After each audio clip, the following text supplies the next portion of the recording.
রাতভর এসএসসি ভবনের সামনে ধর্ণা চাকরিহারা শিক্ষকদের। এসএসসির চেয়ারম্যান সহ ঘেরাও অন্যান্য আধিকারিকেরাও। দাবি পূরণ না হওয়া পর্যন্ত চলবে এই আন্দোলন।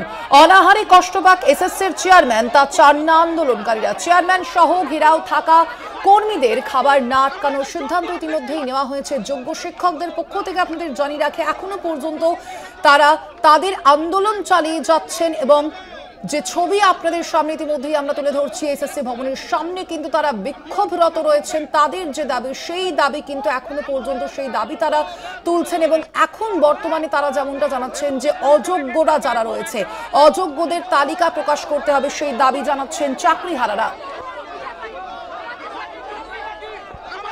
আর ঠিক এই বিষয়ে চাকরিহারা যে যোগ্য শিক্ষকরা রয়েছেন তাদের কি বক্তব্য শোনাবো আপনাদের।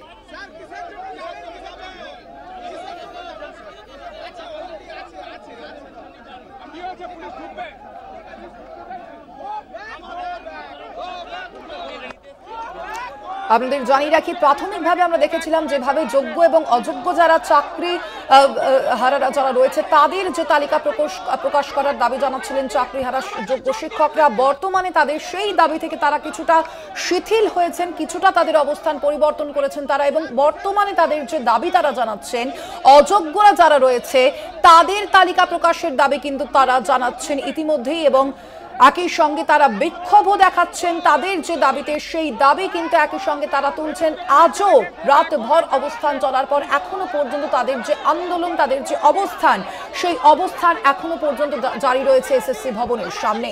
যদিও তারা তাদের যে অবস্থানে কিছুটা বদল করেছেন একদিকে, যেমন তার পাশাপাশি অনাহারে কষ্ট পাক এসএসসির চেয়ারম্যান তাও চান না আন্দোলনকারীরা, এবং সে কারণেই চেয়ারম্যান সহ ঘেরাও থাকা কর্মীদের খাবার না আটকানোর সিদ্ধান্তও নিয়েছেন শিক্ষকরা। আপনাদের জানিয়ে রাখি, আজও চলছে তাদের এই আন্দোলন, একই মতো তাদের সেই আন্দোলন আজও চলছে এবং তাদের একাধিক যে দাবি রয়েছে আপনাদের জানিয়ে রাখি, অযোগ্যদের তালিকা প্রকাশের দাবি জানাচ্ছেন যোগ্য শিক্ষকরা। আরো বিস্তারিত জানবো, আমাদের সঙ্গে এই মুহূর্তে এসএসসি ভবনের সামনে থেকে রয়েছেন প্রতিনিধি শুভঙ্কর মণ্ডল। শুভঙ্কর, আমরা কিছুক্ষণ আগেই দেখছিলাম একেবারে যে এসএসসি ভবনের সামনে বিক্ষোভ শুরু হয়েছিল, চাকরিহারারা তারা আজ কি বলছেন, এই মুহূর্তে তাদের ঠিক কি অবস্থান? দেখো, আমরা কিছুক্ষণ আগে দেখেছি এসএসসির অফিসের ভেতরে খাবার যেতে, এবং সেই খাবার কিন্তু রাস্তায় আটকানো হয়নি, যোগ্য শিক্ষক শিক্ষিকারা আটকায়নি। এই মুহূর্তে যে ছবিটা আমি দেখাতে বলবো আমার ক্যামেরা পার্সন দিলীপ রায়কে, যে এসএসসি যোগ্য শিক্ষক শিক্ষিকাদের তরফ থেকে এখানে জল এবং বিস্কুট সেটি এসএসসি ভবনের ভেতরে পাঠানোর কথা বলা হচ্ছে, কিন্তু এসএসসি বা এখানে যারা মোতায়েন পুলিশ তারা সেই খাবার নেবে না, এবং এটি কিন্তু এসএসসির যোগ্য শিক্ষক শিক্ষিকা যারা রয়েছে তারা দিচ্ছে এবং তাদের তরফ থেকে ভেতরে পাঠানোর কথা। কিন্তু এইখানে আমরা দেখতে পাচ্ছি বিস্কুট হাতে নিয়ে, জলের বোতল হাতে নিয়ে তারা এখানে রয়েছেন, কিন্তু ভেতরে সেই খাবার নিচ্ছেন না।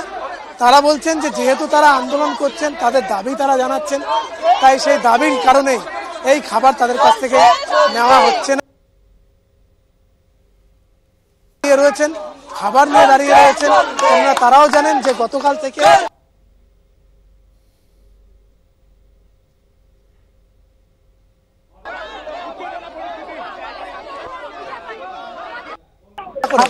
এখানে তারা খাদ্য এবং পানি অর্থাৎ জল এবং বিস্কুট তারা এখানে এনেছিলেন দেওয়ার জন্য, কিন্তু সেইগুলো ভেতরে তারা নিচ্ছেন না, পুলিশ কোনোটা গ্রহণ করছে না বলে তারা কিন্তু এখানে সেই জিনিস নিয়ে দাঁড়িয়ে রয়েছে। আমরা একটু কথা বলে নেওয়ার চেষ্টা করব, এখানে যারা রয়েছেন তাদের সঙ্গে একটু কথা বলবো।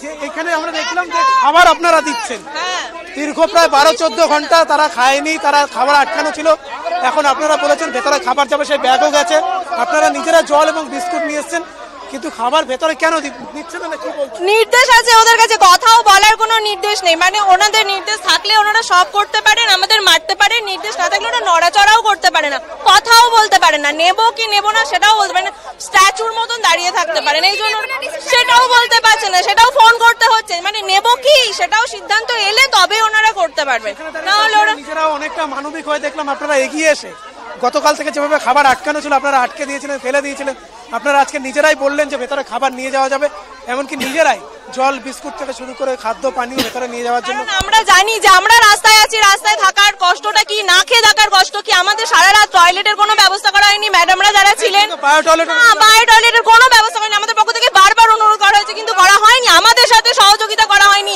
আমরা জানি এর কষ্টটা কি, সেই কষ্ট মহিলা শিক্ষকদের দিকে, হ্যাঁ সেই কষ্টটা আমরা ওনাদেরকে দিতে চাই না, কারণ আমরা শিক্ষক, আমরা পুলিশ নই। পুলিশ মানুষের উপর টর্চার করতে পারে, আমরা সেটা করতে পারি না, চাই না। তাই জন্য আমরা মানবিক, তাই জন্য আমরা ওনাদেরকে খাবার জল এগুলো দিচ্ছি। কি বলছে ভেতর থেকে, কি বলছে? কিছুই বলছে না, ওনাদের কাছে নির্দেশ নেই, ওনারা কিছুই বলতে পারবেন না, ওরা চুপচাপ দাঁড়িয়ে আছেন।